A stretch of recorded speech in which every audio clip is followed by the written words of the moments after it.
evening to all you autumn eladrin. Fall into the Stinky Dragon, throw back our latest thirst quencher, Harvested Interest.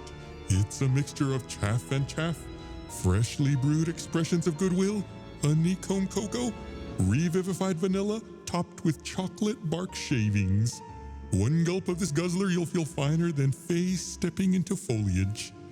Previously, our adventurers were expelled to the plane of Pyroa without a plan. After meeting Mags, they perambulated through the plains of Ignis and encountered an imprisoned Ifriti named Defee. They freed the Ifriti from a fiery fate and were plane shifted back to the Pyramid of Antique.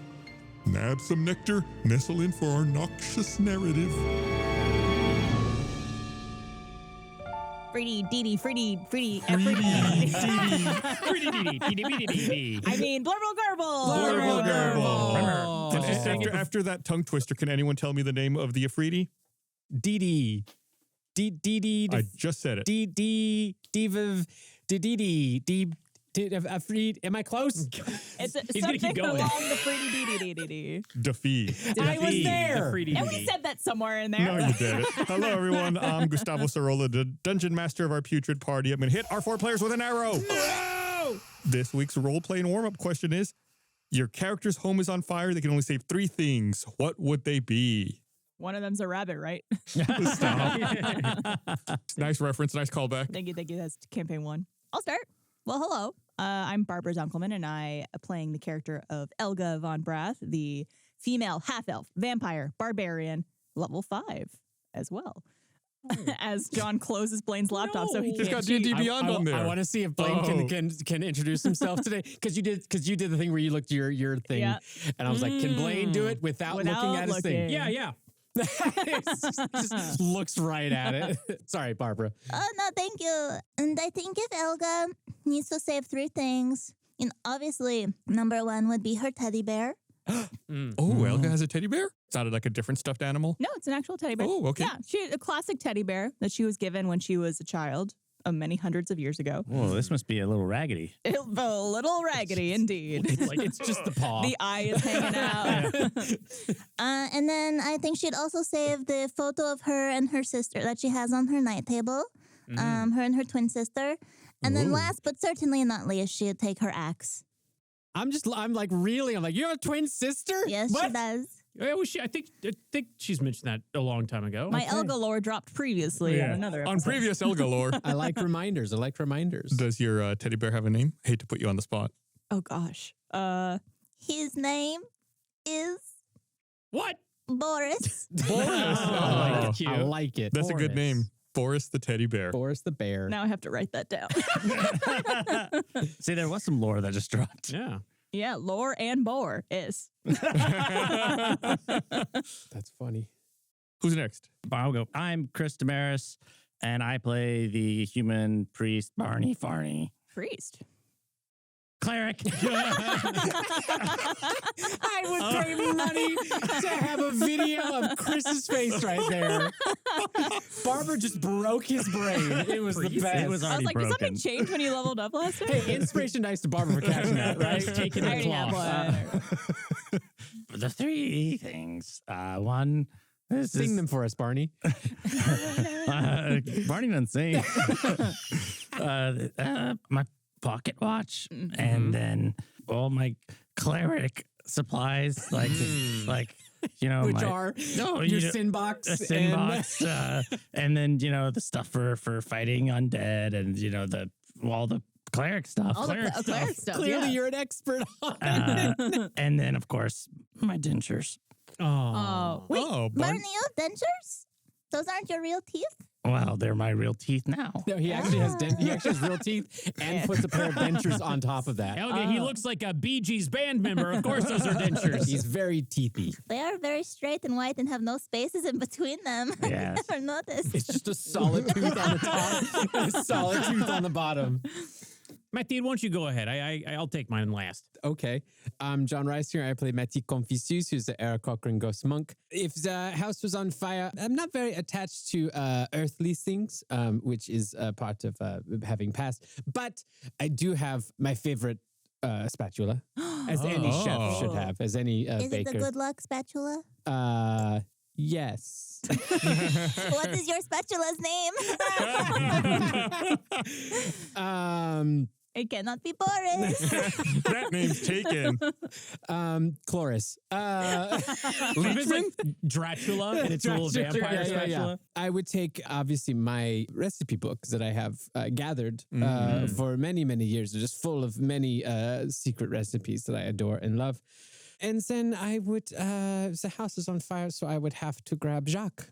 Jacques is a necessity at this point. I've grown very much attached to this cat. It's interesting. Something that's come along so lately is now like in your so top dear 3 to most you. important. Yeah. Yeah. It's, like I said, I'm not very attached to earthly things, but this cat rocks. Earthly things. I love the idea of Mateed saying this cat rocks because it's so not in their like vocabulary, it seems. Gus, briefly reset the question up again one more time. Your character's home is on fire. They can only say 3 things. What would they be? Okay, this here situation, it's a bunch of garbo, all right? This wouldn't happen to Chip Haney, all right? He is a volunteer firefighter, so he's got all of the up-to-date smoke-detecting magic equipment in every 10-foot area of his home. It would never catch on fire, and if it did... Lightning strike. What? Lightning strike. Oh, no, the house is on fire. Who could have seen that? Well, of course, I'd protect, not to objectify my wife, but I would protect and take Carol if she was in the home, which she is not. You have a wife? Because she's missing. I had no idea. Yeah. Oh, yeah. Chip lore. I would take Skipper, obviously. He's a bird. What kind of bird? Cockatoo. Cockatoo. Mm-hmm. Cockatoo. Did you say cop-to-two? Yeah, he's got a little mustache. And then lastly... Chip Bird would have a mustache. I wear my fanny pack at all times, so I don't know if that counts. Maybe just a fire extinguisher, you know? You would take save that a out. fire extinguisher Well, yeah. from your house that's on fire? Well, because I don't want the fire to spread to my neighbor's house. Can you imagine if I lit Bill's house on fire? Oh, goodness. Here's what Chip should actually do. Yeah? Is that you brought up your escape route for saving everything. What? Your fanny pack. It's infinite It's holding. a bag of holding now. Just isn't start it? throwing everything into your fanny I pack. thought you were saying jump into the fanny pack, and the fanny pack won't catch on fire. No, you just like literally putting your arm on your bookshelf and just pouring everything in. I guess in that case, the question would be, what would the first 3 things you throw in be? Just to yeah, make sure yeah. you get them. Honey, get the silverware, hurry! Jump into the bag holding it. Get in the bag! Woman, get in there! I love you so much. Sorry to call you a woman. I like how before the podcast we'd like adjust levels to make sure that we're going to be good. And then you guys are immediately like, I blow right through. Also, I am Chip Haney. I am a tiefling rogue. He looked at it. He was staring straight at it. Well, look what happens when you don't. I am a priest. and I'm Rabbi Barbara. Mazel tov. Thank you. The sprinkling of sparks melts into thin air, and you find yourselves back at the top of the Pyramid of Antique. But the entire throne room is empty and silent, save for the whistling of wind. You look up and feel the warmth of the dawning sun pouring down through the glass ceiling, now shattered into jagged fragments. To the north, you find a stairway that leads up to the roof, and you see a lifeless hand stretched out at the top of the stairs. You quickly climb the stairs and find the mummy lying on the rooftop with one hand pointing to the southwest. Before you look, you can already smell it. It's an odor you smelled the entire time you were in Pyroa. Fire. You turn your gaze to the southwest and a mountainous column of black smoke fills the sky. I thought I tooted. That's what the smell was. Yes, fire indeed. Your farts smell like I fire? am a tiefling. Tiefling farts, yeah. Yeah. Wait, is very that really? sulfuric. Is that true? Or are you messing with Olga? That's a new chip lore. Do you need me to light a candle for you? I mean, I'm like one of them there Charmanders that the kids are always talking about. It's a D&D creature. So there's no one else here but the lifeless body of the mummy? Or Appears to be. Mateed checks. What do you check on a mummy for life? Ain't no pulse. Just make an investigation check and we'll figure it out. Okay. Wait a second. While you do that, I thought that these mummies came back to life because I killed a bunch because it was guaranteed that they'd come back to life unless some sort of a real bad magic hit her. I rolled a 2. Oh, Yeah, you think that's the mummy. But you're not entirely sure. I'm gonna do a Mommy, little- let me check on you. Are you okay? Elga leans down to check on the mummy. Yeah, you can make an investigation check as well if you want. And is this with advantage since she's up close? Oh, yeah, this would be. May I also investigate? Yeah, if you want. Yeah, go for it. Well, cover your bases. good thing I have advantage. You rolled a 1. I rolled a 1 firstly, and then for my second roll, an 18. Ooh, So 19 for Chip and an 18 for Elga. Yes. While Mateed is scratching their head, looking at the corpse before you, befuddled. Matita's doing that thing that birds do when they're just like turning their head and just trying to look at the thing, you know? Chip and Elga, you do know that this is the mummy, and the mummy appears to be dead. Her body burnt to a crisp, her hands holding her scimitars. Oh, no. There are paw prints nearby, and the ground is just scorched, and the paw prints head off towards the southwest. But the trail seems to vanish at the edge of the pyramid. No, not my friend, the mummy. Oh, no, I'm going to loot her. I have mummy issues, and now I have bigger mummy issues, and whoever did this will pay. Mommy and mummy issues. Mummy. The city seems to be on fire. What do we do about that? I will run into the depths of the fire to avenge my mummy. As you all are investigating the mummy's corpse and trying to figure out what to do, And looting her. ethereal sands rise from the charred corpse and swirl into a spectral figure resembling Rider Rajad. I'm sorry, my friends. I fought with Pharaoh Hadi and was nearly able to strike down the heathen with my blades. But the Phoenix came to his aid and it cost me my life. The reward I promised you is downstairs behind where the throne once stood. Now I go to be with my ancestors, the Antique.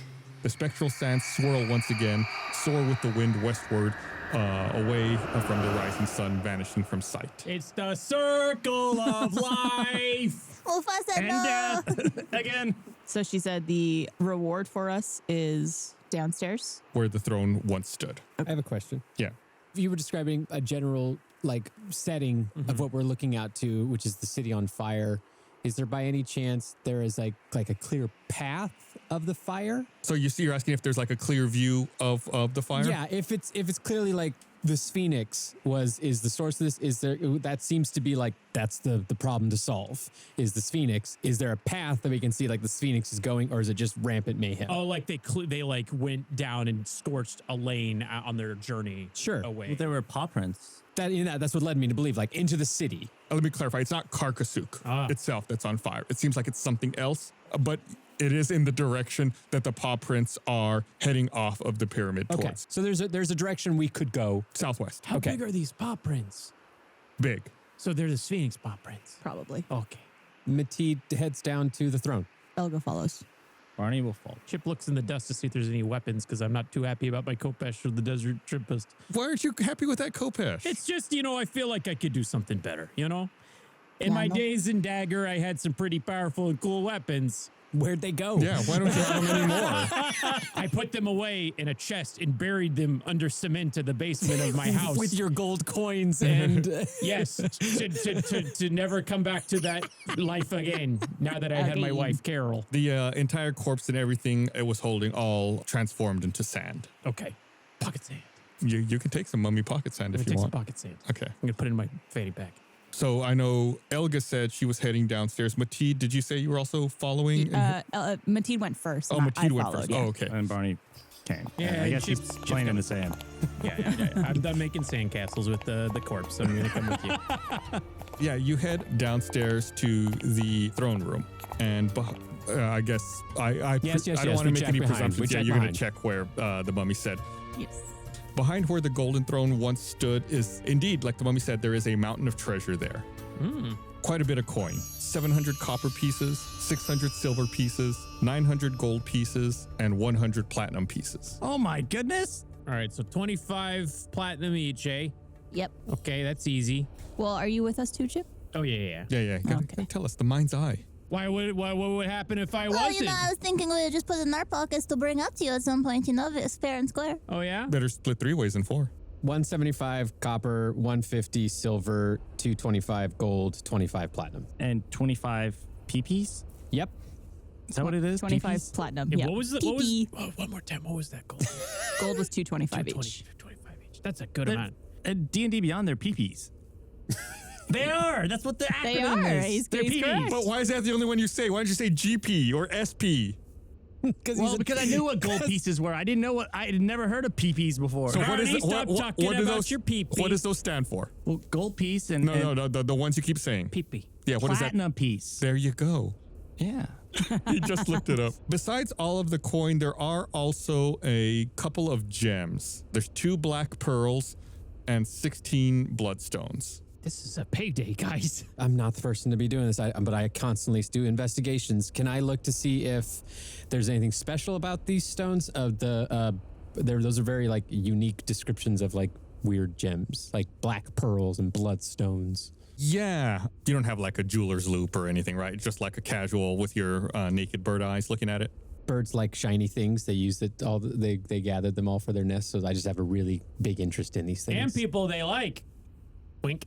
You go and make an investigation check, Mateed. Okay. I say I shouldn't do investigation checks, but I'm the one who constantly says it because I'm +0 on investigation. But I don't know if any of us are. Well, y'all are a brainy party. 18. Yay! Don't need no modifier. Whoa. They just seem to be particularly well cut, particularly well developed pearls and stones. And you would estimate each of the black pearls is worth about 500 gold each, and there's 2 of them. Golly. And there's 16 bloodstones, which are worth about 50 gold pieces each. So I'd say 4 bloodstones for the each. Well, what's the We math? have to split these up by stones, not by gold, I assume. Sure. Yeah, you Because can also they're pay each other gold if you want to like even it out. exchange. I'll hold on to one of the dark stones. Black pearls. Black Black pearls or pearls. bloodstones. Maybe we do a championship bracket. It's you 2 are gonna rock paper scissors, and me and Barney rock paper scissors, and the winner of each gets double. How about we have an arm wrestle competition? Oh yeah. Yeah. Oh yeah. Not in real life here in the podcast room, but in, Where's but that? in the game. I like that was in Elga's voice. Elga said not here in the I podcast. mean, no, not here in the podcast room. Well, Elka just broke the 4th wall. Yeah. Let's do it. I Oh my say god, we do Elga's it. in the room. Ah! Is she in Is the room the with you Elka in now? the room? So who do you want to? Oh, arm wrestle. I want one of the black stones. I do as well. So I we do arm as- wrestle? Do you want to arm wrestle for it? Black pearl. We could do a roll off. The one that was 500 gold? Yeah. Mateed is fine. The not taking the black pearls. Wow. Would you want? Well, I'll take one. I would take one, but if you really want it, you can have it. Don't do this to me, Barney. How about this? How about this? How about this? I just take all of them. Well, it seems that the tiefling and the not vampire, they want the black pearls. Barney, you seem to be a bit complacent about it, so why don't I give my share of the black pearl to Elga, and Barney, you give your share of the black pearl And, to and if you need a loan down the road, 250 gold pieces on the house. I am nervous that this could be the curse of the black pearl. But yeah, you can take this black pearl. Okay. Was that just inventory black pearl? Yeah, it's worth 500 gold pieces. And there's also 16 bloodstones that are worth about 50 gold pieces each. So 4 of those to each of us. 4 each. Wow. Wait, should we not divide a few more bloodstones to those without black pearls? They're 50 each. There's 16. 16. You guys each That's take 8. 800. You know what? Like I said, Mateed does not really care that much about, again, earthly things. Here, Barney, you can have my bloodstones. So you get 8 bloodstones. Oh my goodness. Hey, don't blow those all in Oh one my place. goodness. Who gets the other 8? Then it's 4 and 4 between Chip Okay. and Elga. Yeah. 4 bloodstones. Thank you so much. Barney, Barney seems super grateful. Barney, you can add those bloodstones to your kidney stones. Which are their own kind of bloodstone. Oh, yeah. In addition, there are also 2 spell scrolls and 3 potions. Goodness Well, I gracious. mean, Could Mateed tell us what they are?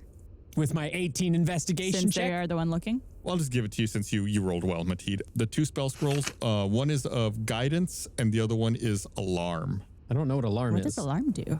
Which it's what you would expect. You set an alarm against unwanted intrusion, like a door, a window, Oh, I an do know area. that. Yeah.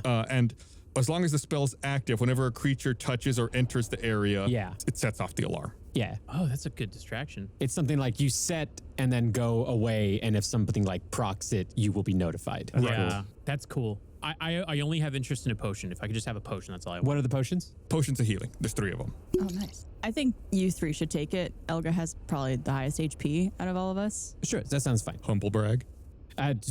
Real talk, Mateed is very squishy. Yeah, no, Mateed should take some then. Yeah. Mateed, since you're, kind of, you investigated these things well, why don't you make me a perception check as well?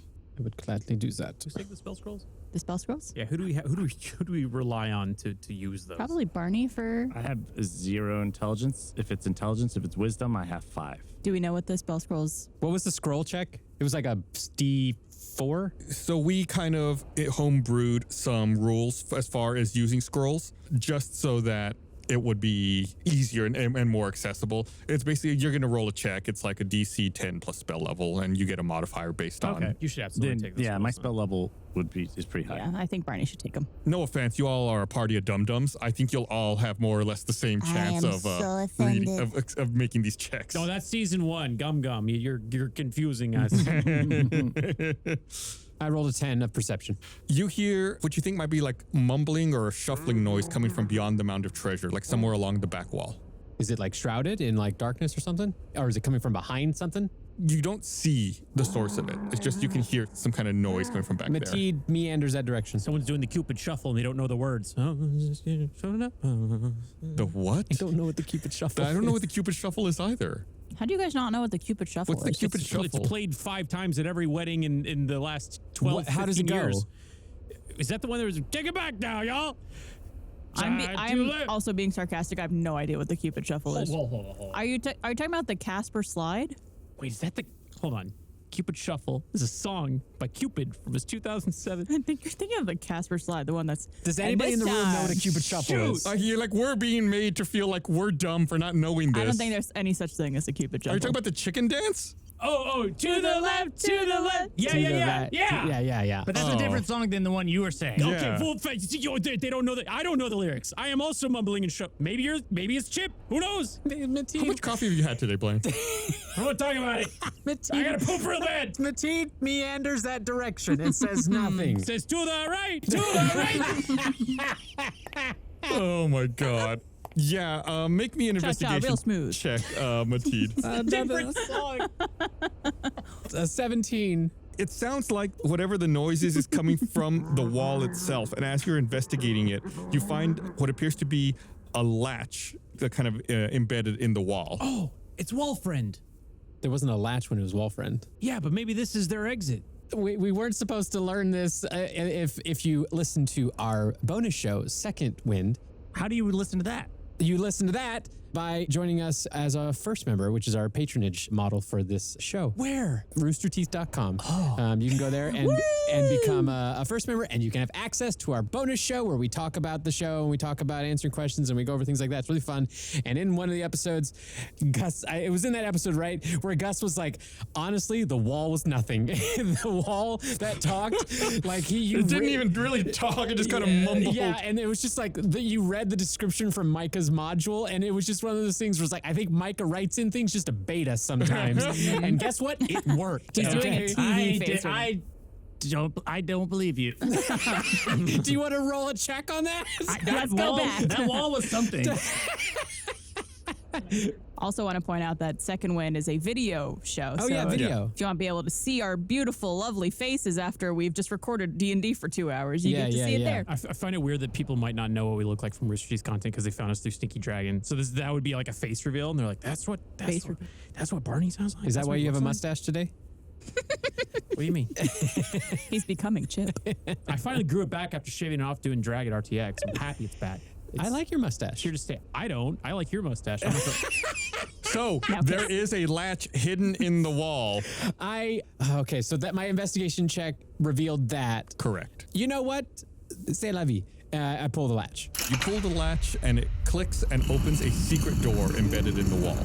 We'll find our friend. Wall Friend. After you, Bunny. Okay. You step in, Barney? Yes, I step in. Are you here? What's your constitution? No. Yes. Good. It's 15. Okay. Not bad. Yeah, you step inside the secret door and it's a triangular shaped tomb that smells of saffron, cinnamon, honey, and myrrh. Oh. The center of the room contains 3 golden sarcophagi, Jesus was here. and at the far end of the room is another door. And the 3 kings. Can I knock on the sarcophagi? And be like, Mr. Guy, No, it's sarcophagus. Oh my The god. teen is watching as our cleric knocks on the sarcophagi and yelling at the people inside of it. Mr. Guy. Which one do you want to knock on? There's one in the left, one in the middle, one on the I'll right. go to the middle. It's probably closest. Sure. Give us a taste of what that knock sounds like. Ah. You hear a Do we really? Or Yes. does he really? yes. What does Barney do? Oh, I guess we should leave. Do you need help? Is anybody there? That's a yes. Let's hope I'm out. Said something about the Cupid shuffle. He's telling you to move the lid of it to the right. To the right. Can I look if there's a latch? Yeah, make an investigation check. All right. I also realized in me writing notes from this moment, I have no idea how to spell sarcophagus. Sarcophagus. I know how to spell it because of not Pokemon. Even, not even close. 9. It seems like there is a latch to open it. However, it does not seem to be unlocked. Could I come in to try? Yeah, sure. It seems to be stuck. Do I have to also roll a constitution? No. I was just messing with Barney. You come in and you see Barney trying to open up this middle sarcophagus, but he seems to be struggling with it. Could I try to like strength my way through opening it? Yeah. Can I strengthen my way? I don't know how to like Strengthen my way downtown. walking walking to the right, to the right. Make an athletics check and see if you can force it open. Okay. That's always smart to force open sarcophagus and not worry about any curses or anything. You know. He did the knock. Yeah, we're trying. Yeah. Two somethings in a There's someone shave. trapped What is it? inside. You I know. rolled a 22. Okay, yeah. With Barney staring, probably wide-eyed and slack-jawed, Elga and a just like haircut. lifts and rips open the sarcophagus. Can we say canonically it was one-handed? Sure, one hand. Yeah. With one hand behind her back, Yeah, Elga yeah. opens up the As sarcophagus. she's holding Barney. Yeah, no, like staring at Barney as she did, not even looking at the sarcophagus, just pulling it up. Hep, hep. You open it up, and then very, quickly, the alchemist shoots up, sitting upright. Mr. Alchemist! Oh, thank you. I feared I was going to meet my end in that sarcophagus. How do you spell that? END. So that Quick. Your friends. Are these your friends? Barney points to the other two sarcophaguses. No, I don't believe so. I need to find my family. I think they're nearby. Oh, me too. After the incident on the train, I was taken here as a prisoner by Eddie. He wanted to know everything he could about the other clan leaders of Groteth and about you four. Eddie brought you here. Yes, Yeah, use the Hadid. Oh, right. he tortured me for some time, but I gave him nothing. That is, until he brought my family here and threatened their lives as leverage. And then what'd you give him? Does that include Francesca? Yes, And his son named Henry. Henry. Eddie now has my notebook, which carries all of my notes about my clients and, unfortunately, some information about you four. Probably got What'd some you pretty write about embarrassing journal entries in there too, huh? But yes, Francesca and Henry are nearby. I believe they're hidden in the next room over. What sort of notes were you taking of us? Oh, just observations. Like what? What'd you write about me, Doc? Looking for Carol. True. Stuff to help me remember. Things that are important about you. That is a weird practice to do, of writing about the people you meet. I have a lot on my mind. I want to make sure I keep everything straight. Dear diary, today I met a bird ghost. Very good at baking. Love the alchemist. Is that how you write your diaries, where you end it with love? It's all about To yourself self-love. with love. Right? But Good. It's very good. If my journal was here, I could show you. Barney wears dentures, Elga's teddy bears named Boris. How did you know? I've never told a soul this. That's what the questions have been at the beginning of the episode the entire time. just It's been just taking alchemists notes. getting information. Honestly, that's pretty good. wait, so do we hear anything in these other two sarcophaguses? Guy. Your guys. Make a investigation check. All right. That's a 13. How do you check? Do you do like a knock, or are you just like listening, or what's your approach here? Micah, what was it called? The two something a haircut barber? Shaving a haircut. Shave it, a haircut. 2 bits. And then I wait. On which one do you do that on? The one on the left. Okay. Knock, You knock, knock on the knock, left knock. one, and you do not hear any reply. They've suffocated. I want to open it. You throw open the sarcophagus, and inside you see a well-preserved Karcasuuk body dressed in fine linens, and its eyes adorned with golden coins. Can I put the lid back on? I'm so sorry to wake you. Go back to bed. Mateed turns and just sees Chip like give a little kiss to the mummy and then puts the lid back on.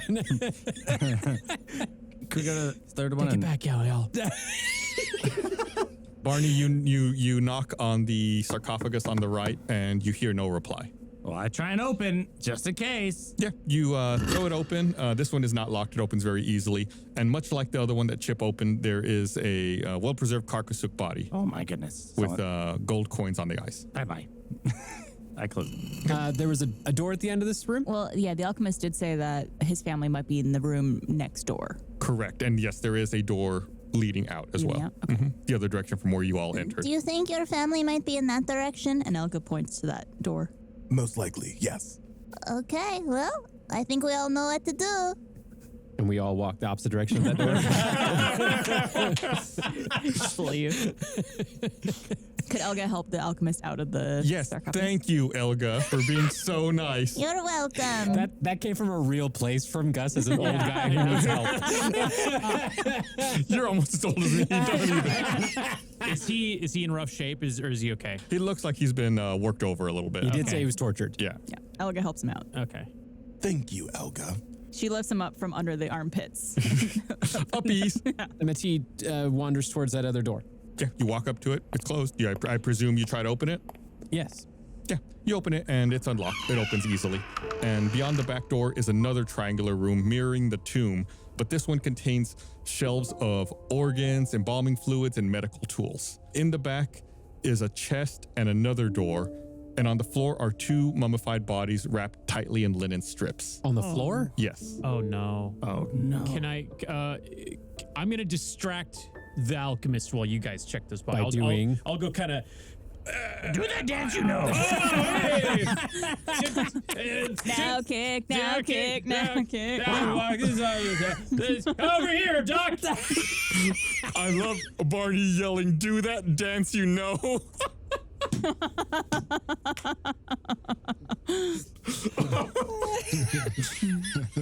That's actually how Chip puts Barney to bed at night as he does the dance for him. I imagine it's like someone's grandfather. It's like, oh, now show me that dance, you know. I love when you do that. You're so talented.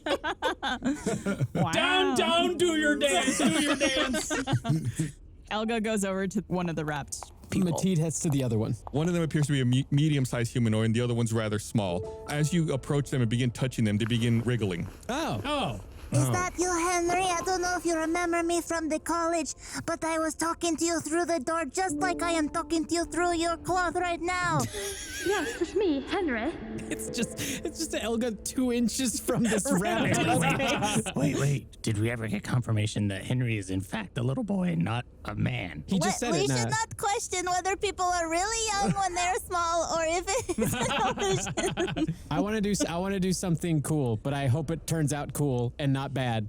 Mateed is going to attack the linens with their claws. Nice. And do a really cool way of letting them free by getting them out without hurting them. So you're gonna attack the linen, but not the people in the linen. Yes. Make an attack roll. Oh, no. If you crit on this, then you might kill them. Before you roll, who are you trying to do this on? Francesca, I presume, because I'm talking to Elga Henry. was talking to Henry. Sure. Assuming Francesca is in the other one. 19. You very deftly and carefully strike at the linens wrapping up Francesca and free her. As she comes free from the linen, she takes a deep breath and looks at you and says, Where's Henry? I think he's right over here. Let me take off his ribbons too. I don't know. I said ribbons. And then could Elga just unwrap them? yeah, you unwrap him and you're greeted by Henry, the small boy wearing his usual red bow tie. He does, however, look a little paler than the last time you saw him. It looks like he maybe doesn't feel well. I tell the alchemist, seeing that his family's out, and I say, okay, you can go in there. I'm glad to say you do not have to now walk in by yourself. Were you looking up the lyrics? He's reading his laptop. Your family's alive. Was it the kind of thing where you had him turn his back to the room and you're dancing in the other direction so he's not looking over there and you can see what's going on? I assumed that they were dead. I assumed the worst, but I'm glad they're not. So go see your family. That's the way to distract somebody from the death of their family. Dancing. Look at me. Henry, you do not look so good. Are you okay? Did someone feed you something you didn't like? Oh, my memories kind of fuzzy. Make a perception check, Elga. Check his neck for bites. No. 15. As he's talking, you see that he has like an unusual cut across his chest. Oh no. With green veins now sprawling from the wound up his torso and neck. Who did this to you? I don't remember. The last thing I remember is going on a trip and being in bed at Hotel Phantom in Paris. I heard laughter and then felt this pain in my chest. What kind of laughter? Scary laughter. Can you give us a taste of it? Like, what did it sound like? Oh, it hurts. That's not a good laugh. You know who else used to Mateed laugh? smacks Chip over the head for being rude to this dying child. You know who else used to laugh like that? Oh. Eddie. Can I do like a medicine check or something to see if there's anything I can do to help, or what organs might be missing? Organs might be, you can make a medicine check. While you're doing that, the alchemist, of course, also comes in, having been freed by Chip, and, rushes in, is also investigating Henry as well. Doing the can opener. I rolled an 11. All his organs seem to be there. You're not missing any organs. That tracks, because I think you're just looking on the outside of someone's body to determine what organs they're missing. So he was at a hotel. Yes, heard at a Hotel Phantom. Phantom. In Paris. In Paris. In Paris. He's taking a trip. Yeah. And he heard a laughter and then had the scar all of a sudden? He felt pain in his chest. I was traveling with Freak from clan to clan to learn the customs of each land in Grrrb and pick up on some languages. It was for school, educational. Was it on like a magic school bus? And was DeFrizz there? School bus? Never mind. You said in this room there was also, a chest in the back and another door? Correct. Could I walk over and check on the chest? Yeah. I presume that means you open it? I check it for traps. Okay, yeah, make an investigation check. That's a 4, my dude. Nope, no traps. Need some help over there, Mateed? I think I have to commit to this because I did the investigation and I didn't find any traps, so I'm going to open the chest. The chest is unlocked and springs open. Inside, you see what appears to be some school books, a couple of letters, and some alchemical supplies. Is this any of your stuff? I say to the alchemist and the family. Francesca runs over. Yes. She gets the books for Henry, picks up the letters, and then delivers the alchemical supplies to the alchemist. Thank you so much. The alchemist begins preparing a concoction for Henry, mixing together various alchemical ingredients. Is the alchemist's journal in that box? No. I think Eddie probably has it, or Hadi has it. Well, all right, let's go. I don't know. Anything else here? I was trying to give people an opportunity to do something else. I go check the door. Well, I want to walk up on the alchemist talking to his wife and be like, "What's this feel like?" to be reunited with your wife. How's this going for you guys? You guys look so lovely together. I'm so sad you got separated. That must have been real tough. Two alchemists from Francesca. So you walk towards the back door there, Mateed? Yeah, there's another door. The alchemist and his family join you and begin walking towards that door as well. Oh. The alchemist, is super thankful. It's so great to be reunited with my family. Good. Best feeling in the world, absolutely. Oh, yeah, sure. We need to get Henry back to the lab in Atro City to figure out a cure for his ailment. I will warn Weezer of Eddie's plans for the clan leaders and help clear your name once and for all. You all need to stay on the trail of Eddie and find out what his endgame is. He seemed particularly interested in Glrrb out in the southwest. Francesca takes a piece of parchment and hands it to you, Mateed, I guess since you were walking out first. Here, take this. This magical piece of parchment will help you stay in contact with Robert. What is it? You can write on it, and the alchemist will receive it. Cool. Is there like a word limit on it? You can write a short letter. It must be 25 words or less. A sending stone. When you're done writing your letter, put it in the envelope here, and the message will automatically be sent. Just a one-time use thing? Is it like once per long rest? The magic needs time to reset once you use it. Metagame, take a short rest. Short rest, Yeah, okay. short or long rest. These phones are getting shorter and shorter, smaller and thinner and thinner. Nah, let's go. Guys, I think Chip is he maybe have the same ailment as Henry? Chip, are you okay? Mateed looks for something to put between Chip's teeth because he's clearly having Could a Elga fit. smack him around just a little bit? Elle can do whatever she wants. Elga slaps Chip around a little bit and say, Put it together, man, okay? The item name for the parchment is Cartas de Allá, aka Yonder Letters. I could put it in my pack of, like at the fanny pack if you want. Would you like the cartas de Aya? I just, I got carrying capacity. What the heck? I want to hear you say the name of the item. Let me type it real quick. Paper is heavy. It is. Sí. Cartas de Allá. Yeah. Ah, yeah, very good. We. Seaweed. As Francesca is handing that over, I guess to you, Chip, you're the one taking it. Sure. The alchemist says, Oh, one final thing. Mm-hmm. You haven't happened to have seen my cane, have you? Well, yes, I have. It's right here. It's quite handy. Can I keep it or borrow it? Can I keep your cane? Well, I do need it. Would you want my walker instead?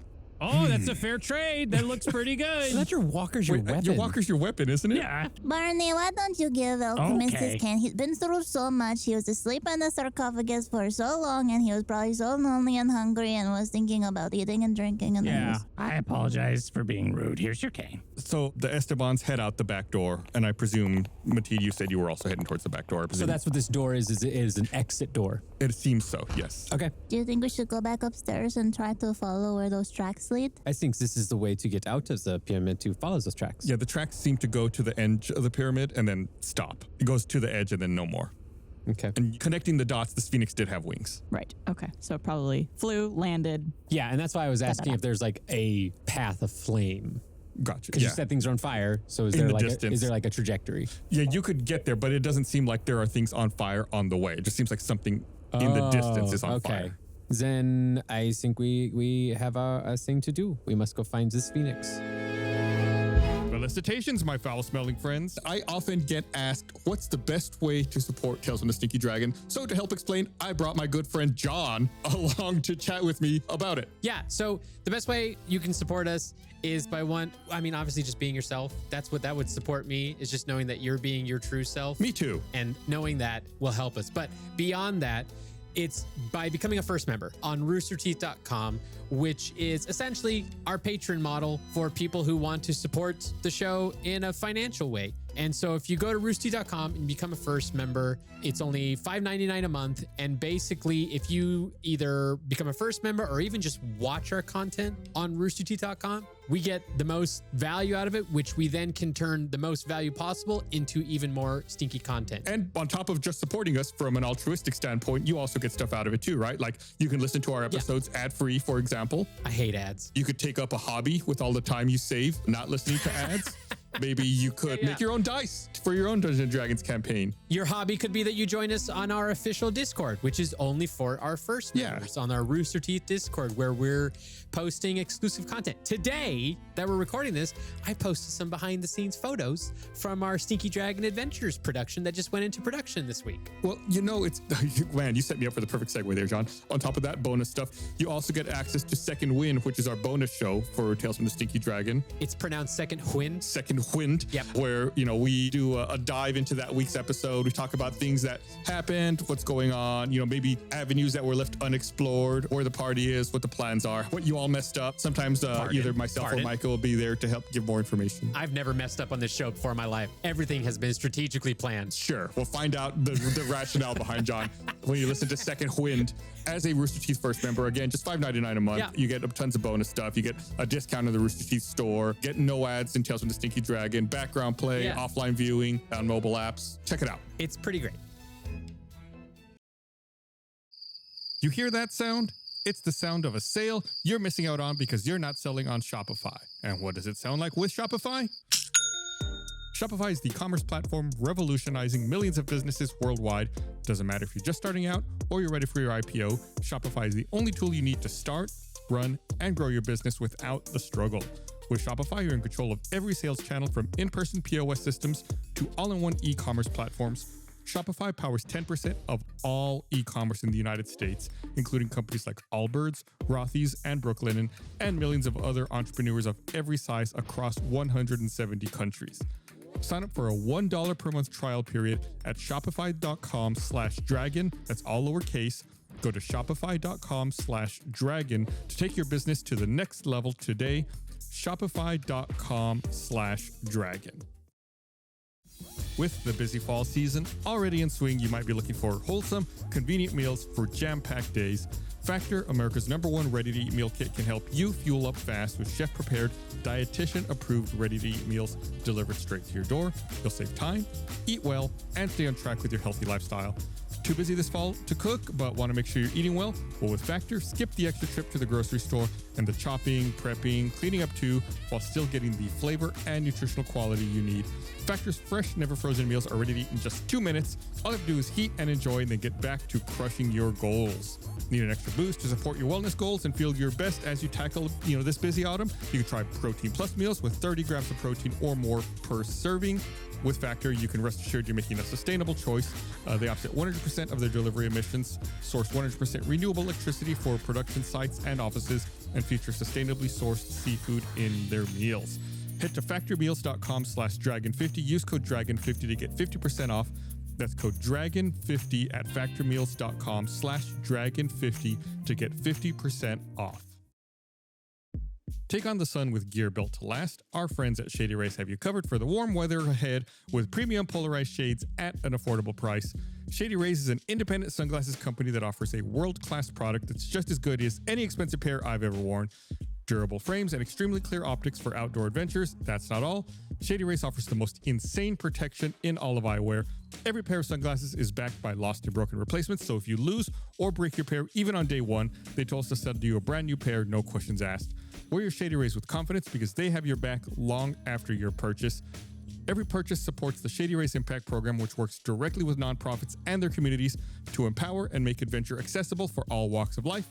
From childhood cancer patients to young adults with serious health conditions, Shady Rays is making a lasting impact on their lives through sunglasses. If you don't love your Shady Rays, exchange for a new pair or return them for free within 30 days. There's no risk when you shop. Their team always has your back. So just for our listeners, Shady Rays is giving out their best deal of the season. Go to shadyrays.com. Use code DRAGON for 50% off 2 or more pairs of polarized sunglasses. Try for yourself. The shades rated 5 stars by over 250,000 people.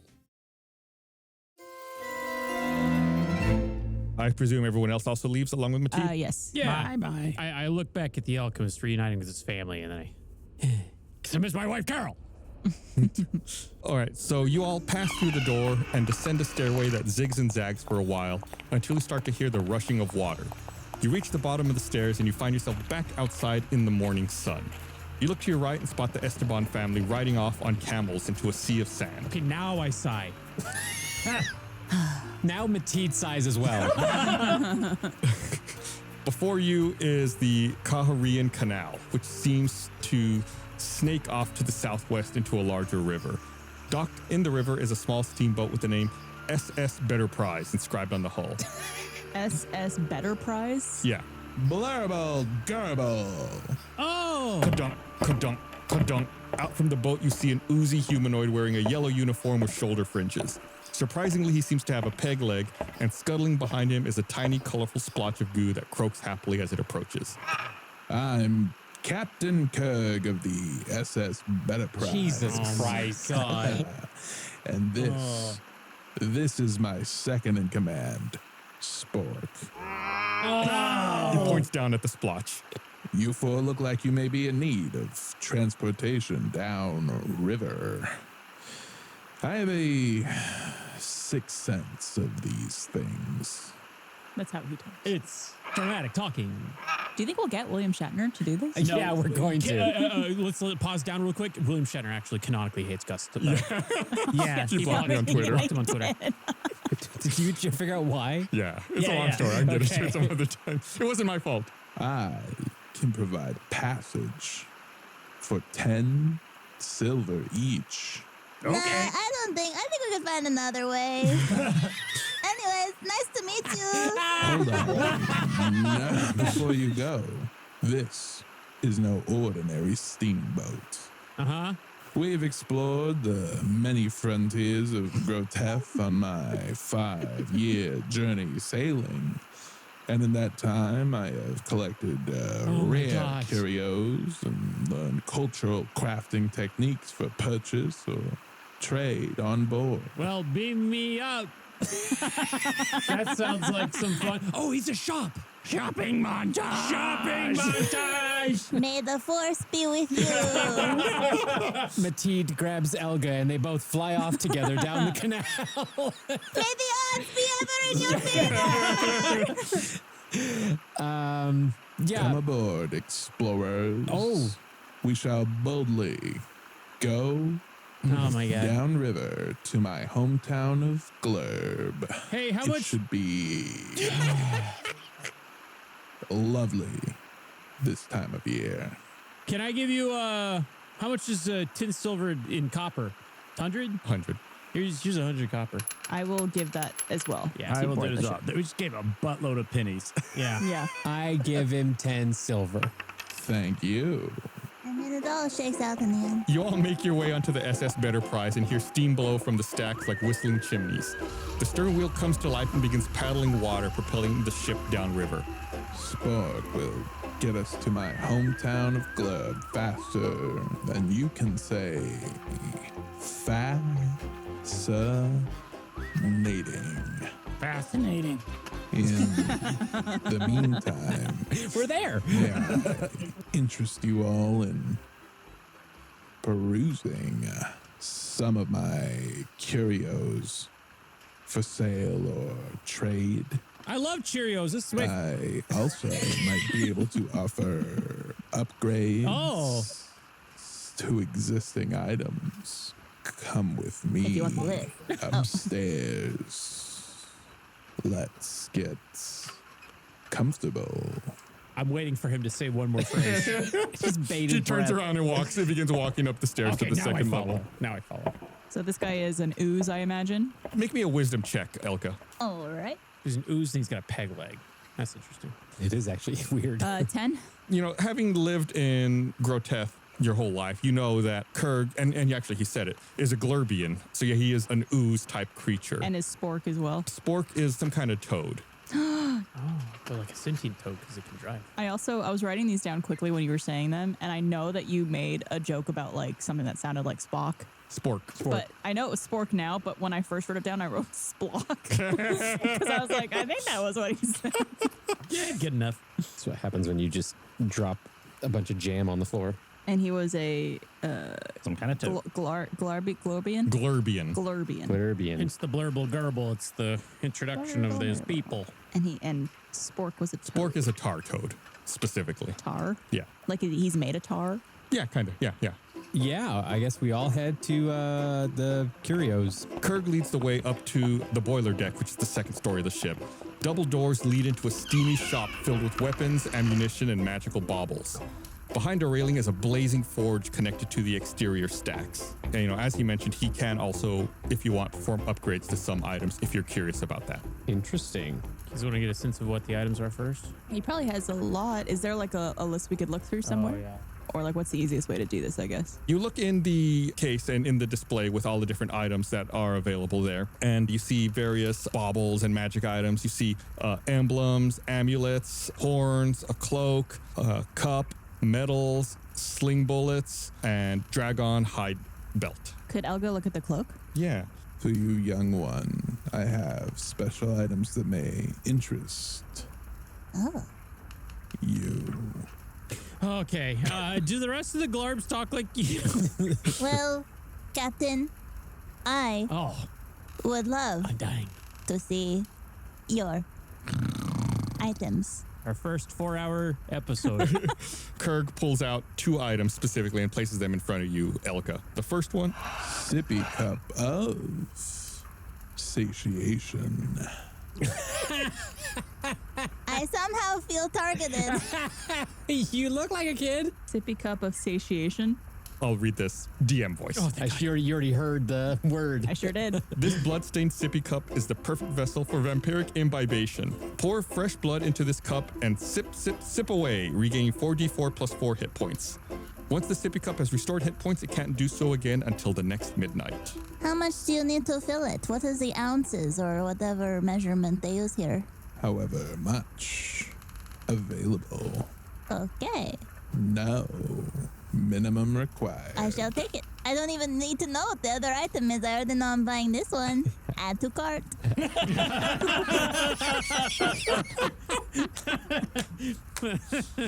250 gold. Okay. That's an expensive cup. Sure is. Keep in mind that we have things to trade. Blood agates and all that Oh, stuff. yeah. Nope. Blood. Stone. Stones. Also, metal of the horizon back. Metal of the Horizon back. When you would be hit by an attack, you can use your reaction to increase your armor class by 5 until the start of your next turn, including against the triggering attack. You must be wearing the metal and be able to see the creature that made the triggering attack to use it. Once used, it can't be used again, and the metal becomes non-magical. So it's a one-time use. Correct. Period. Okay. How much is this one? 75 gold. Okay. Well, do you also, I know you're selling these things, but do you also buy things from people? Yes, of course. Okay. Could I sell him my Bloodstone and Black Pearl? So it'd be 550.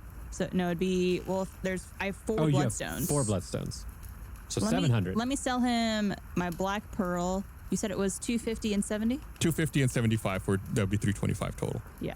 I see you also have a barely used great axe. Barely used. Perhaps it needs an upgrade. Oh, that is a great idea. I thought you were going to take it from me and then we would have words. What can you do to it? He can enchant it to increase your bonus to attack and damage with this weapon to a +2. And whenever you critically hit a creature, the steel of this axe turns bright red for a moment and you regain a number of hit points equal to your constitution modifier +3. Ooh, that's vampiric. Cool, yeah. And how much will that cost? Very rare materials to make this axe.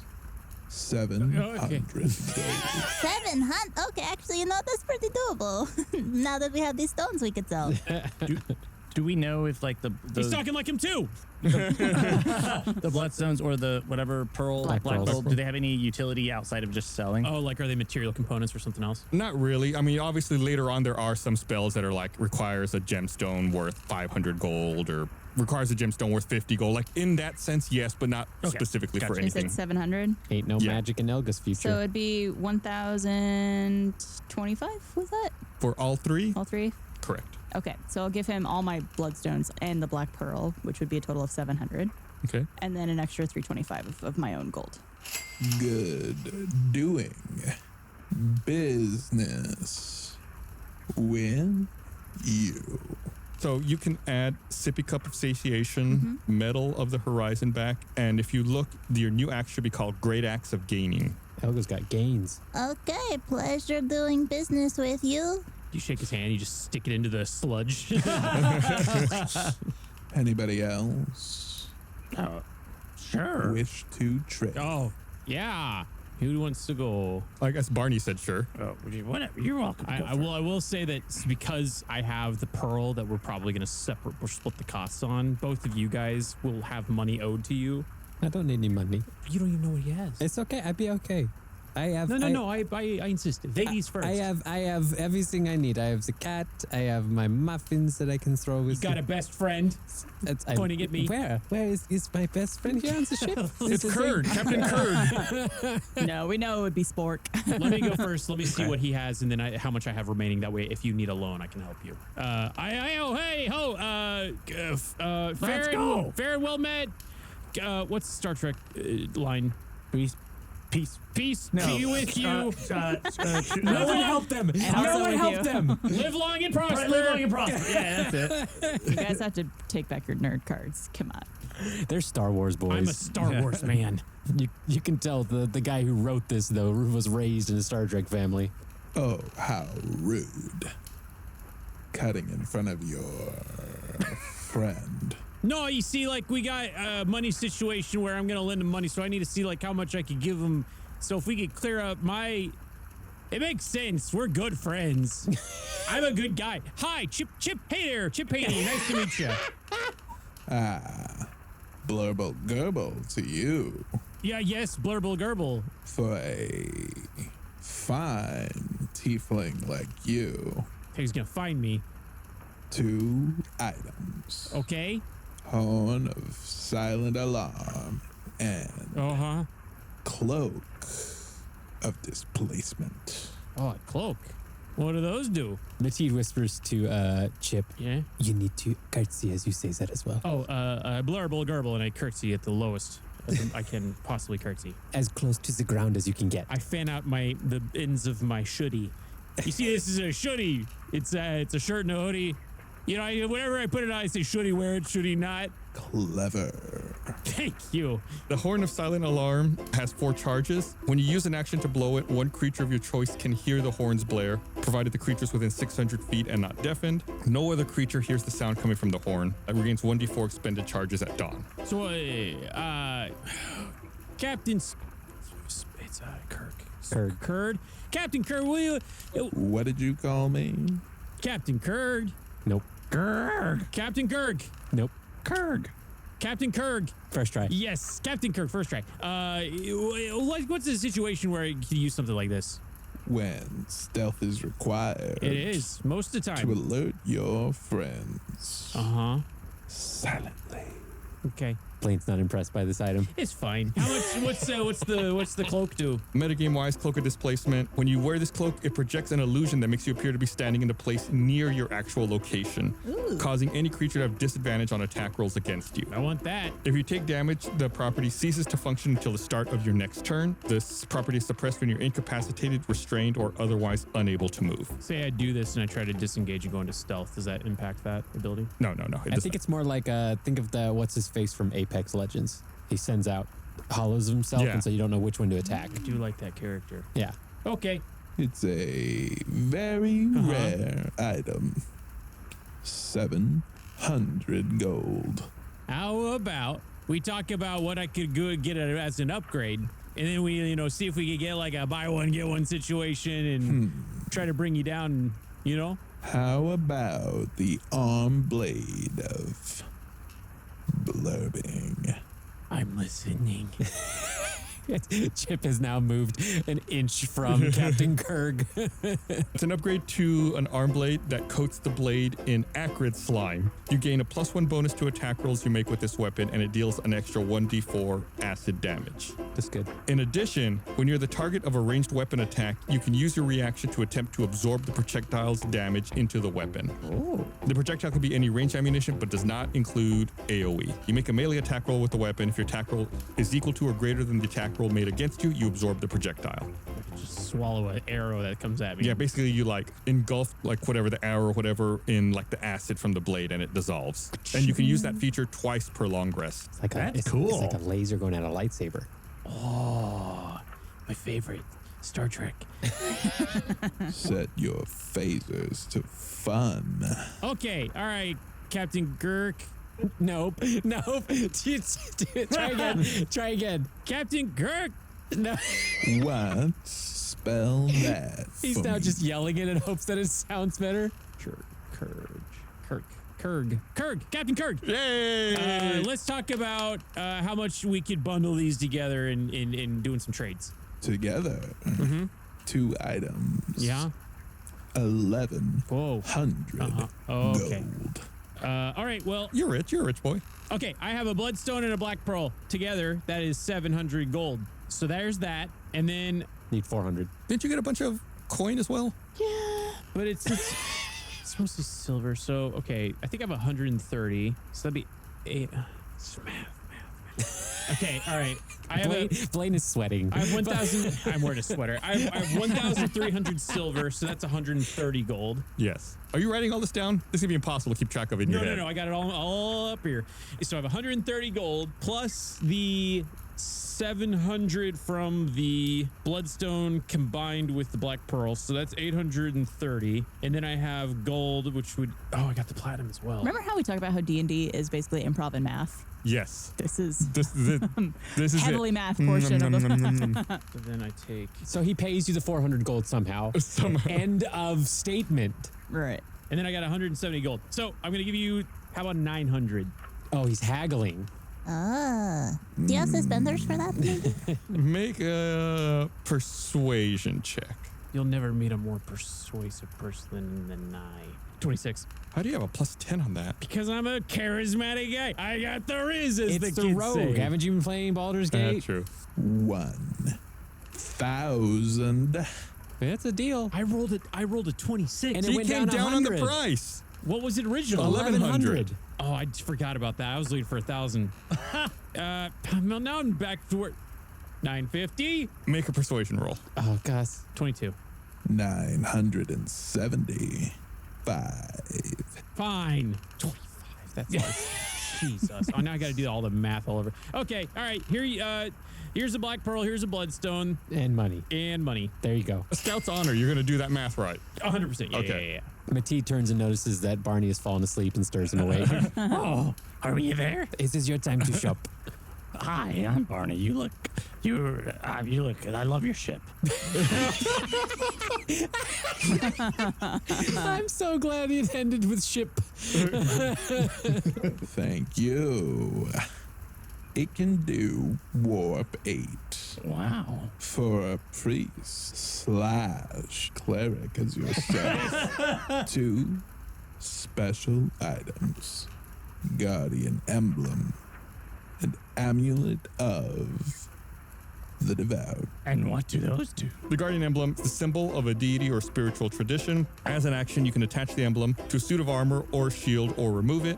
It has 3 charges. When you or a creature you see within 30 feet of you suffers a critical hit while you're wearing the armor or wielding the shield with the emblem, you can use your reaction to expend 1 charge to turn the critical hit into a normal hit instead. That's big. It regains all expended charges daily at dawn. Basically, it undoes 3 crits per long rest. And that extends to people around him? Within 30 feet. Nice. That's like an aura. Because I was doing math, I missed all that. I'm very excited for you to bring that out in combat and be like, where'd you get that? Amulet of the Devout. It's an amulet that bears a symbol of a deity inlaid with precious stones or metals. When you wear the holy symbol, you gain a bonus to spell attack rolls and the saving throw DCs of your spells. The bonus is determined by the amulet's rarity. In this case, it's a +2. When you wear the amulet, you can use your Channel Divinity feature without expending one of the feature's uses. Ooh. Once this property is used, it can't be used again till the next dawn. That's good too. Yo. And then Did Barney just say yo? he said He said Nito. Okay. All I heard was you just saying yo. Yo. I can also tinker with your watch to make it more accurate. Oh. And what does that do? Pocket watch with predictability. This is an upgrade made to an existing pocket watch, adding a 3rd hand to the clock. When you make an attack roll while bearing the pocket watch, you can forego rolling a d20 to get a 10 on the die. This feature can be used twice per long rest. So it's like, that's probably good if you have a high modifier. You're not going to impact anything else with the watch. You're just going to add the other hand. Correcto mundo. Okay. And now how much is all what that is? All 3? Yeah, I guess individually. Pocket watch only 75 gold. Guardian emblem 200 gold. Amulet of the devout 500 gold. 775. Okay. Do you think you could do me a kindness and go anywhere closer to 500? Oh, he's an old man. Do me a kindness. How could you say no to that? Come on, Glrrb. He's look at him. Make a persuasion. Wrong check. again. Clerk? Yeah, I mean, he's working at a store, I guess. That's what I But mean. What the heck? It's Kurg. 13. That's actually the one red flag of Chip is that he's like mean to his like serving staff. Oh no. Oh, no. so it's a 13 on the persuasion. 725. That is a kindness. Okay. I'll figure out the gold and stuff. Do you need more? I don't know. No, I'll be okay. I guess can I just get rid of some of my, I'll sell you some of my stuff and we don't need to go through it. Sure, why not? Scout's honor, as long as you add it up right. I don't want to go back in and double check everyone's math. It's just Barney. I'll get you on the back end. I'm good for it. I'm good for it, man, please. If you buy me a cheeseburger today. Oh, God. Anyone remember that character's name? Hamburglar. No. Yes, that's correct, the Hamburglar. Was that not the Hamburglar? No, it wasn't. It was the Popeyes character. It's a character from Popeye. Wimpy? Wimpy. Yeah. I'm old. As for Mateed and Jacques, walloping, sling bullets, dragon, hide pelt, and possibly an upgrade to your cook's utensils to make them a spear. Oh, that's pretty just cool. with a bunch of duct tape. Can you upgrade his cat? So the walloping sling bullets, it's ammunition for sling, obviously. And Which sling?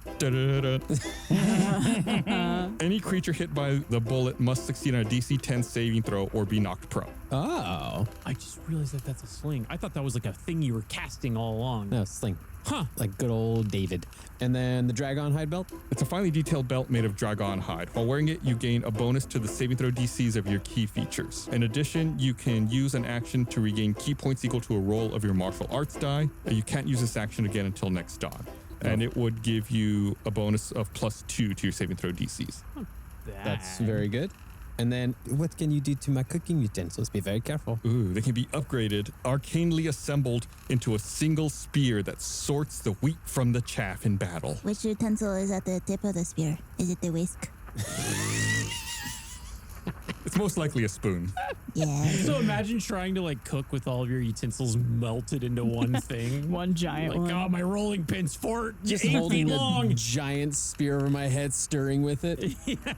With this spear, you would gain +2 bonus to attack rolls and damage. With the spear, I do thee wed. You can use an action to speak a command word and stick or throw the spear into the ground. Gold-hued arcane spikes resembling wheat briefly shoot up from the ground in a 15-foot radius around the spear. All creatures of your choice have to make a dexterity saving throw. Or get a gluten allergy.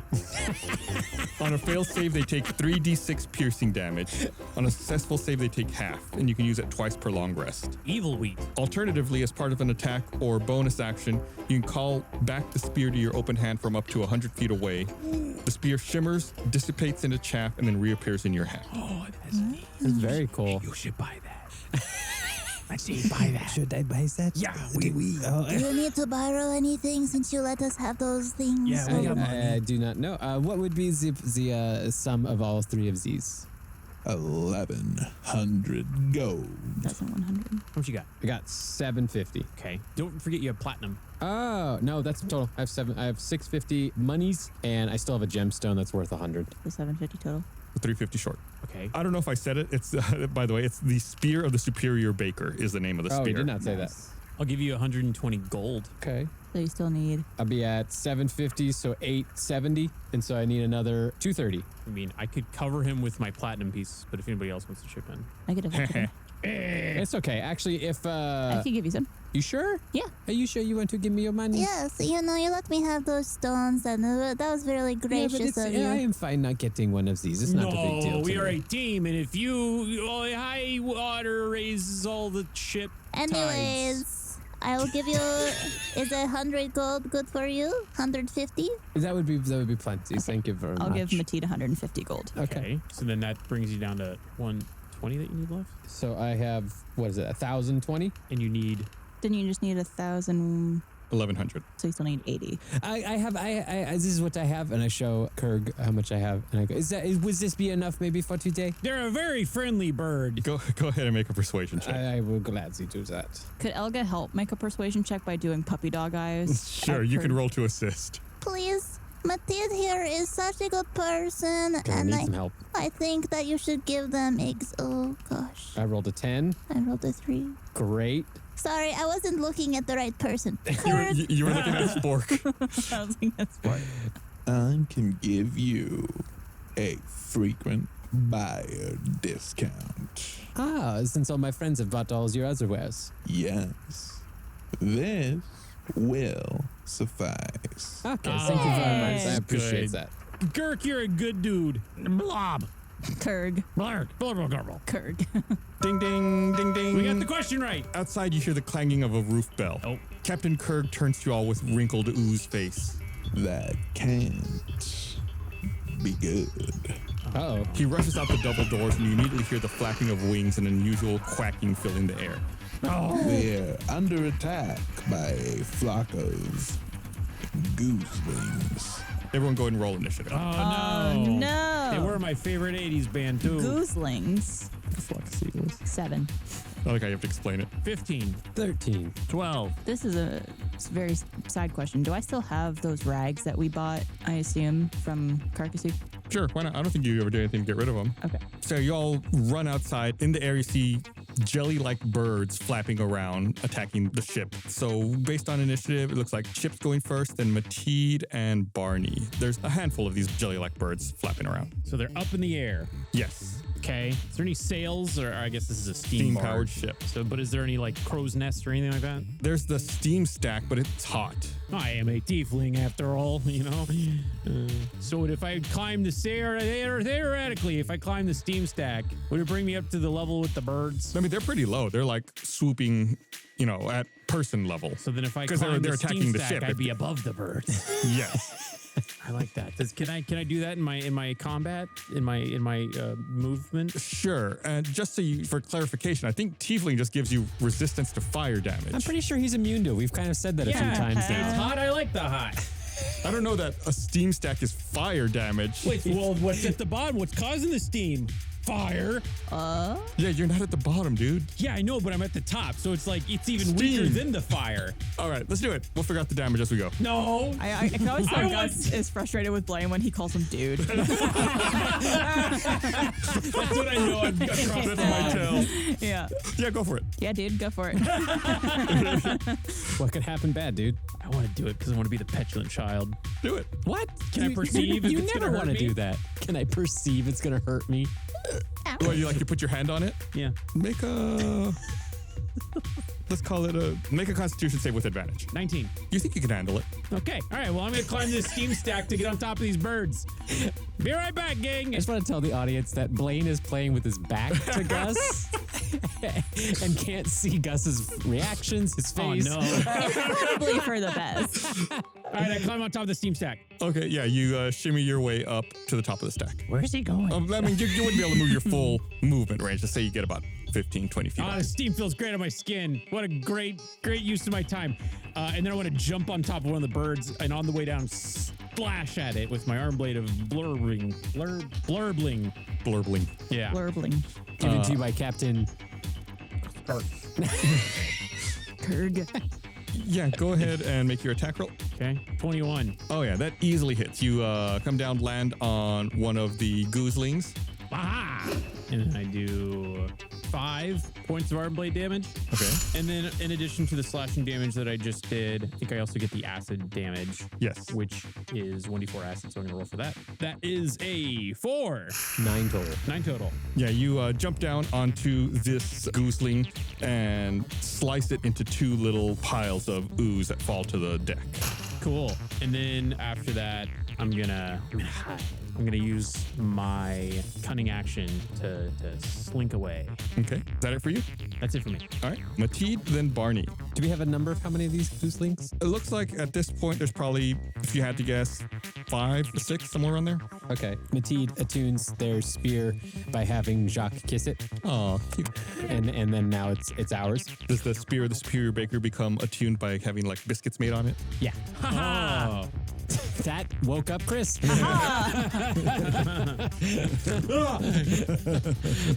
I'm going to go ahead and actually, what I'm going to do is I'm going to take the bullets of walloping and I'm going to put them inside the crusty muffins because I still want to throw the muffins. Yeah. Okay, so I'm bonusing my muffins. You're buffing your muffins. I'm buffing my muffins. I'm buffing my muffins. Inspiration dice, guys. That was a good one.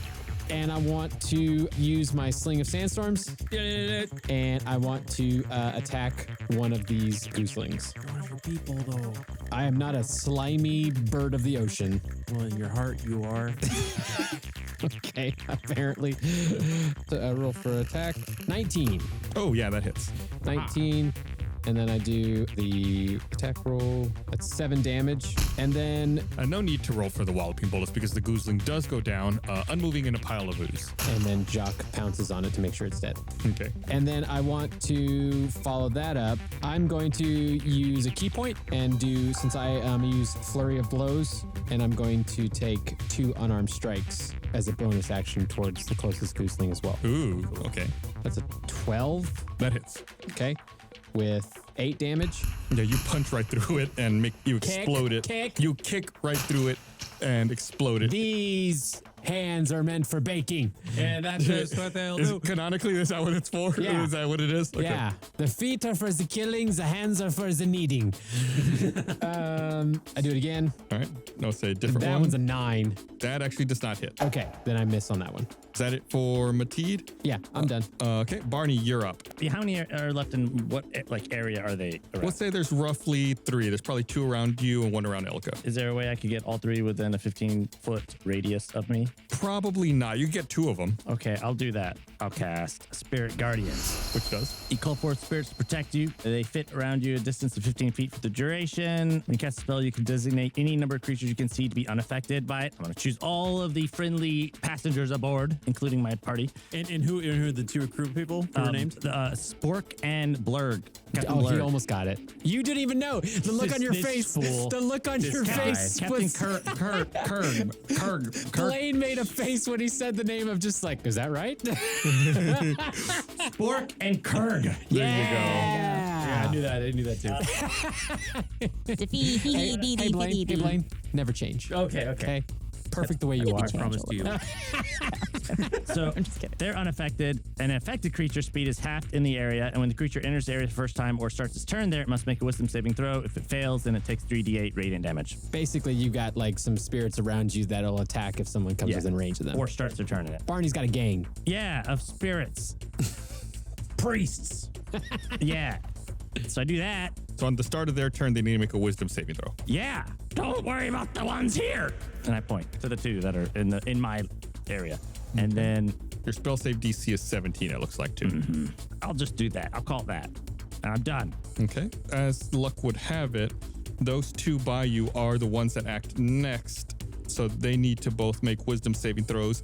DC 17, their wisdom save is -3, so they both need a 20 if they want to make this. You got this, guys. First one, 14. Ooh. Second one, 4. I'm going to use that inspiration die John gave me and re-roll that. Yep. That's what it's there for. 17. Didn't make it. You're close. All right, so they both fail. So they both take 3d8 radiant damage. You want to go ahead and roll that? Oh my God. That's so much damage. 3d8, wow. Did you put your sunblock on? 14 damage. Tiefling, I'm a so tiefling. I have resistance to UV the sun. radiation? Yeah. So yeah, the 2 closest to you explode into a blinding pillars of radiant damage and just disappear altogether. And the boat is on fire. Neat. So that was their turn, dying. Elga, it's your turn, and there's only 1 goozling left, and it's by you. Use your 2 actions on it. Well, At the same time. is it close enough to use a melee attack to me? Yeah. Okay, I'm going to try to use my new Great Axe of Gaining to swipe at it. I think you're going to need both your actions against this thing. They have very high HP. Slashing damage. Great Axe of Gaining is a 16. That hits, believe it or not. Okay. And then doing my damage on it, that is a 8. You slash at it and cut it in half, and it falls to the ground unmoving. Ugh, gross. What are you going to do with your other action? I Say, and that's all, folks. Classic Elga. classic. What's the roll for that, Gus? Performance. You successfully dispatch all of the goozlings, so you all get inspiration dice or 5 temporary hit points. And Your this is choice. where Captain Kirk tells them that goozlings are actually an endangered species, and we just decimated half the population left in I this was land. also I was so confused at first too, because just like instinctively I equipped all the things I just bought before, including the Medal of Horizon back. But that adds 5 to my armor class. Oh. And I was like, how did my AC become 20? Whoa. And I was like, oh, I should probably take that off until I'm actually using it. That's funny. As the crescent sun reaches high noon, you notice a shift in scenery from the surrounding shores and beyond. What was once a desolate desert scape is now a countryside of grassy knolls and mushroom fields. All the while, the column of black smoke has only grown larger and now fills the foreground. It takes you a moment to fully appreciate what you see. It appears to be a town, but it's slowly moving. Here at the edge of the river, you can make out a massive dribbling trail of slime leading up to a mountain-sized slug with neighborhoods of homes, businesses, and even roads constructed on its back. That's so cool. It would all be mesmerizing if not for one detail. It's all on fire. No!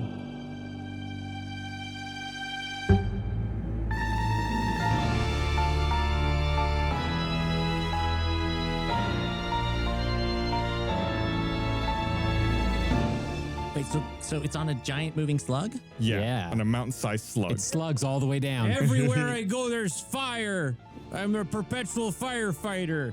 You have not done your duties. We need to get in there and save those people. And you are immune to that as well. That's right. Very good. I don't mention that often, but I'm glad you picked up on that detail. I think this is the most interesting thing about you. Find out what the slug is all about on the next episode of Tales from the Stinky Dragon.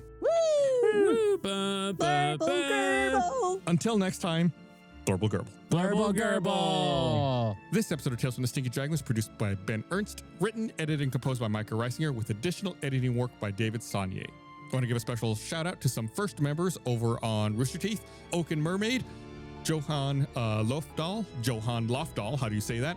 Tire King, Sia Girl 96, and Rowdy 13. As first members, they're directly supporting this show. If you're interested, you can sign up for first over at roosterteeth.com. This week's arrow question was submitted by Miss Duststorm on Reddit. Speaking of socials, Gus, where can people find us on the social networks? People can find us at Stinky Dragon Pod on all social platforms, even the YouTube URL included at Stinky Dragon Pod. Super easy to find. We believe in consistency. Here's a quick shout out to some folks who interact with us on social media recently. Here's some NPCs named after them in this episode. Ryder Rajad, aka The Mummy, named after user Ryda7S on Reddit. Captain Kurg, the Sailing Sails Ooze, named after at Captain Kirk30 on Twitter, or at Captain_Kirk030 on Twitter. Got to make sure I get it right. Also want to give a special thanks to some friends who provided VO for characters in this episode, like The Mummy, voiced by Hannah McCarthy, at HiHello_Hannah, The Alchemist, voiced by Blizzbear, at BlizzBear, Francesca Esteban, voiced by Jessica Vasami, at Jessica Vasami, Henry Esteban, voiced by Ash Hildreth, at Luminoso Ash, Captain Kurg, voiced by Armando Torres, at Mondo Does Stuff. Tune in next time for another thrilling episode of Tales from the Stinky Dragon.